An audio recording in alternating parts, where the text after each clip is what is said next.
Сәлем достар, менің каналыма қош келдіңіздер. Бүгінгі видеода мен сіздерге Түркияда бакалавр, магистратура және PhD-ді тегін оқуға мүмкіндік беретін түрік бурсылары бағдарламасы туралы айтып беретін боламын.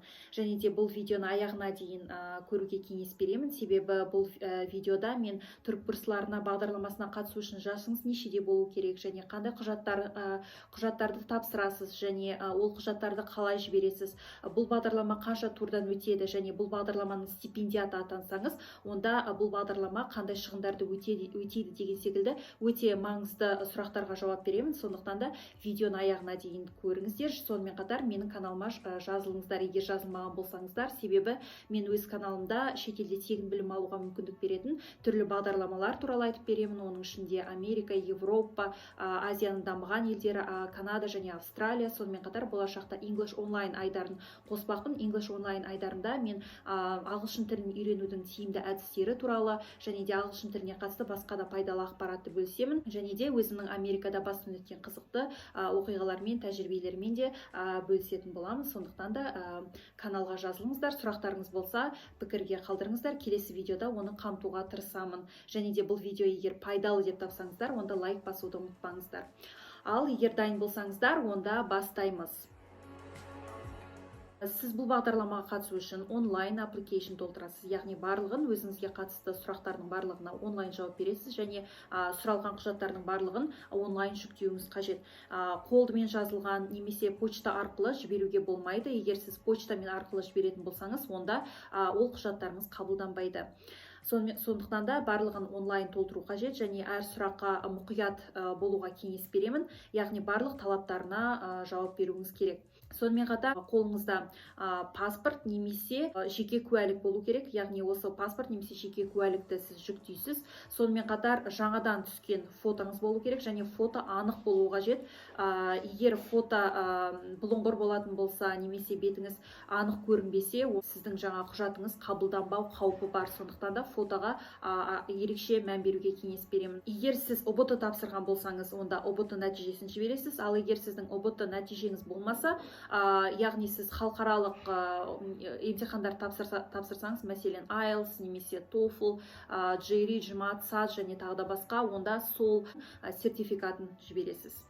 Сонымен қатар сіздің бакалавр диплом бітіргеніңіз туралы диплом, бакалаврға тапсырсаңыз, онда сіздің мектеп бітіргеніңіз туралы диплом және де транскрипт болу қажет. Ал егер сіз әлі 4-ші курста болсаңыз, 4-ші курста оқып жатсаңыз, онда университетті бітірді деген уақытша анықтаманы жіберуіңізге болады. Ескеретін жағдай, Түркия университетін тек қана осы түрік бурсыларының сайтында көрсетілген университетте оқи аласыз. Соны ескерген жөн, себебі сіз мотивациялық хат жазған кезде дәл осы университетте оқығым келеді, өйткені онда осындай профессор сабақ береді, немесе осындай зертхана бар деген секілді уәждеріңіз болса, ол университеттің түрік бурсыларының сайтының тізімінде бар екеніне көз жеткізіңіз. Егер сіз PhD-ға тапсыратын болсаңыз, онда сіздің зерттеу жұмысыңыздың жазбаша нұсқасын жіберуіңіз керек болады. Түрік бурсылары арқылы сіз Түркияда түрік тілінде оқи аласыз, сонымен қатар ағылшын немесе басқа тілдерде де оқу мүмкіндігіңіз бар.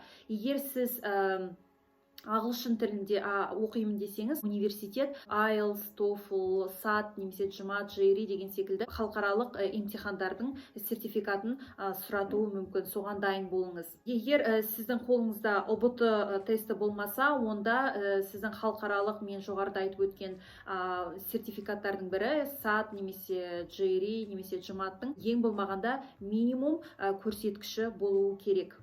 Және де сіздің C1 сертификатыңыз болмаса түрік тілінен, онда сізді осы түрік бурсылар бағдарламасы өзі 1 жыл тек түрік тілін оқытады.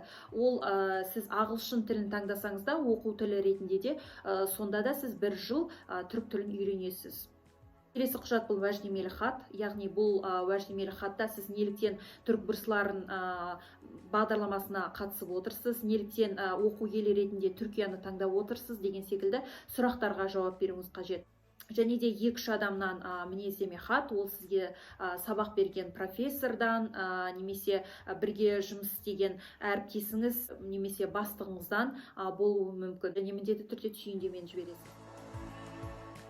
Егер түркбурслар бағдарламасы арқылы бакалаврға өтініш білдірсеңіз, жасыңыз 21-ден аспау керек. Ал егер магистратураға тапсырсаңыз, жасыңыз 30-дан аспау керек. Ал егер PhD-ға тапсырамын десеңіз, онда жасыңыз 35-ден аспау керек. Түркбурслар арқылы бакалаврда оқимын десеңіз, онда сіздің академиялық оқу көрсеткішіңіз 70%-дан төмен болмау керек. Ал егер магистратура немесе PhD-ға оқитын болсаңыз, онда сіздің академиялық оқу көрсеткішіңіз 75%-дан төмен болмау керек. Бакалаврда медицинаға қатысты, яғни мәселен фармацевт, тіс дәрігері және басқа да медицинаға қатысты мамандықтар бойынша оқитын болсаңыз, онда сіздің академиялық көрсеткішіңіз 90%-дан төмен болмауы керек. Бұл бағдарлама 4 турдан өтеді. Біріншісі ол сөзімнің басында айтып өткен құжаттарды жіберу. Құжаттардың барлығы талапқа сай ма? Соны тексереді. Егер талапқа сай болатын болса, яғни сіздің академиялық көрсеткішіңіз көрсетілген межеге сай, және де сонымен қатар сіздің жасыңызда келіп тұрса, құжаттардың барлығын дұрыс жіберсеңіз, онда сіз бірінші турдан өттім деп есептей беріңіз.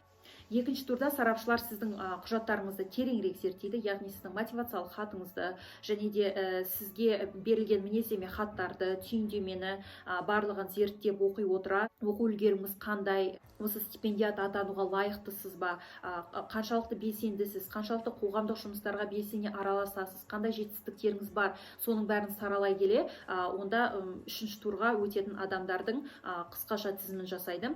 Және де осы тізімнен өтсеңіз, онда екінші турдан өттіңіз. Және де үшінші тур бұл сұхбат, интервью, және де интервью 15-30 минутқа жалғасады.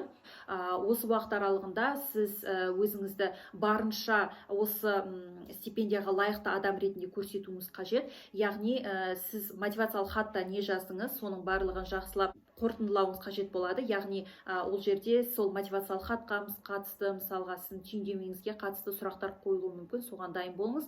Және де міндетті түрде интервьюға құжаттарыңыздың түпнұсқасын алып барасыз. Және де төртінші тур бұл, яғни интервьюден де сәтті өткендердің тізімі сайтта жарияланады. Егер төртінші турдан да өтсеңіз, онда сіз осы бағдарламаның стипендиаты атандым деп қуана берсеңіз болады.